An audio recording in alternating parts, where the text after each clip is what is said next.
आज हम श्रावण मास के 19वें अध्याय का रसपान करेंगे। भगवान शंकर ने ब्रह्मा पुत्र संत कुमार से कहा, हे महामुनि, श्रावण मास के दोनों पक्षियों की एकादशी तिथि के दिन क्या करना चाहिए और उसे सुनो। एकादशी व्रत के संबंध में मैंने आज तक किसी को कुछ नहीं बताया है। यह व्रत गुप्त, उत्तम, महान, पुण्य और पाप तोप को जड़ से नष्ट करने वाला है।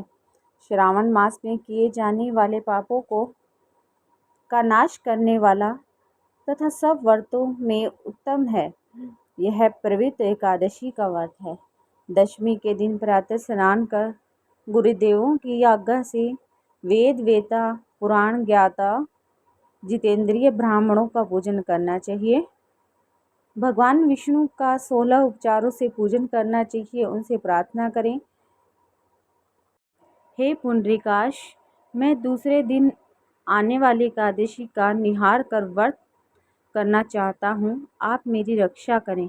उस दिन गुरुदेव और अग्नि के समीप भूमि पर शयन करना चाहिए। काम, क्रोध, मोह को त्याग कर एकादशी के दिन प्रातःकाल भगवान विष्णु में मन लगाकर श्रीधर का जाप करते रहना चाहिए। 3 दिन तक किसी भी पाखंडी से वार्तालाप ना करें। केवल इतना करने मात्र से ही व्रत मोक्ष को प्राप्त करने वाला बन जाएगा। दोपहर के समय पंचव्यंग लेकर नदी में के जल में स्नान करना चाहिए। नदी ना हो तो कुएं के जल में गंगा जल मिलाकर स्नान करना चाहिए।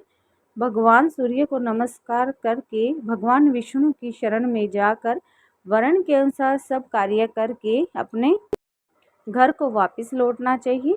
घर आने पर श्रद्धा और भक्ति पूर्वक भगवान विष्णु का अर्चन दीपक, धूप आदि से करना चाहिए। रात को गीत वाद कथा सुनते हुए जागरण करना चाहिए। फिर कलश स्थापित कर पंचरत्न और स्वर्ण को कलश में डालकर सफ़ेद चंदन से पूजा कर कलश को 2 सफ़ेद कपड़ों से ढक कर रखना चाहिए। देवेश की प्रतिमा, शंख, चक्र, गदा से युक्त उसकी पूजा करनी चाहिए। इसके बाद द्वादशी के दिन प्रातः अवाहित करके श्रीधर का जाप करना चाहिए। शंख, चक्र, गदा तथा भगवान विष्णु की पूजा करके ब्राह्मणों को सोने की दक्षिणा सहित कलश में देना चाहिए। कलश के साथ मक्खन देना मत भूलें। भगवान श्री हरधर, आप प्रसन्न होकर मुझे लक्ष्मी प्रदान करें। इस प्रकार उच्चारण कर श्रेष्ठ वेद पाठी ब्राह्मणों को भोजन करवा अपनी सामर्थ्य के अनुसार उन्हें दक्षिणा देकर विदा करना चाहिए। अपने नौकर को भोजन करवा गो को भूसा देकर समय बंधु बांधुओं सहित भोजन करना चाहिए। इस प्रकार शुक्ल पक्ष और कृष्ण पक्ष दोनों तिथि व्रतों का विधान एक समान है। शुक्ल पक्ष में श्री गिरधर और कृष्ण पक्ष में भगवान विष्णु कहे गए हैं। अब मैं तुम्हें द्वादशी के दिन भगवान विष्णु के प्रवृत्तारोपण के संबंध बारे में बताता हूँ। ए तात, इसका अधिकारी कौन है यह जान लेना भी आवश्यक है। ब्राह्मण, वैश्य, क्षत्रिय, शूद्र सब धर्म सहित जनों को भक्ति द्वारा प्रवृत्तारोपण करना चाहिए। स्त्री तथा शूद्रों को केवल नाम मात्र द्वारा श्री हरि का पूजन करना चाहिए। सतयुग में मणि का, त्रेता युग में स्वर्ण और द्वापर में रेशमी तथा कलयुग में सूत द्वारा प्रवृत्ता का निर्माण करना चाहिए। सन्यासियों को मानसिक प्रवृत्तारोपण करना चाहिए। प्रवृत्ता को बांस के पात्र में रखकर साफ वस्त्र से ढककर भगवान श्री हरधर के सम्मुख उसे रख देना चाहिए। हे प्रभु, मैंने अपने क्रियालोपार्थ प्रवृत्ता को ढका है। हे देव, मेरे काम में विघ्न न हो। हे नाथ, मुझ पर दया करें। आपको मैं इस प्रवृत्ता द्वारा प्रसन्न करना चाहता हूँ। ए देवेश, आज से लेकर वर्ष भर तक व्रतनाशक काम, क्रोध आदि न हो। जब तक मेरी सुरक्षा करें तब तक मेरा व्रत पूर्ण न हो। कलश पर बांस के पात्र में रखे प्रवृत्ता की नम्रतापूर्वक इस प्रकार प्रार्थना करनी चाहिए, हे प्रवक्ता, 1 वर्ष तक लिए अर्चन से प्रसन्न होकर आप विष्णु लोक से आई हैं, अतः आपको नमस्कार है। हे देव, विष्णु तेज से उत्पन्न स्मरणीय तथा पाप नाशक सब भिक्षाओं के प्रदाता, आपके शरीर में पवित्रता को धारण करता हूँ। हे देवेश, हे पुराण पुरुषोत्तम, आप मेरे लिए द्वारा आमंत्रित हैं, अतः आपका पूजन करता हूँ।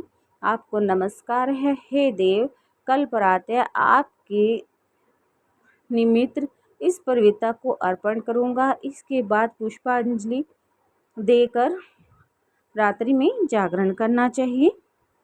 एकादशी के दिन अधिवासन द्वारा द्वादशी को सुबह पूजा करें। गंध, धूप, चावल तथा हाथ में पवित्रता को ग्रहण कर रहे हैं। हे देवेश, आपको नमस्कार है। इस पवित्रता को आप स्वीकार करें। 1 वर्ष तक पुण्य फल पर पवित्रता से निवेदन करें। आप मुझे पवित्र करें। हे देव, आपको सुप्रसाद से मेरे से जाने अनजाने में जो पाप हो गए हैं, उन पापों से भी मुझे पवित्र करें। मूल मंत्र द्वारा पवित्रता को निवेद कर देना चाहिए। मूल मंत्र से अग्नि में घृत तथा प्याज द्वारा हवन करना चाहिए। इसी मंत्र द्वारा पवित्रता को विसर्जन करें। हे पवित्रते, 1 वर्ष तक के लिए मेरी अर्चन को सविधि परिपूर्ण करें। हे पवित्रते, विसर्जित हो विष्णु लोक को लौट जाए। इस प्रकार कहकर उसे ब्राह्मणों को दे दें और जल में विसर्जित कर दें। हे वत्स, जो मनुष्य हरि का पवित्र रोपण करता है, वह इस संसार में आनंद भोगकर अंत में विष्णु लोक को चला जाता है।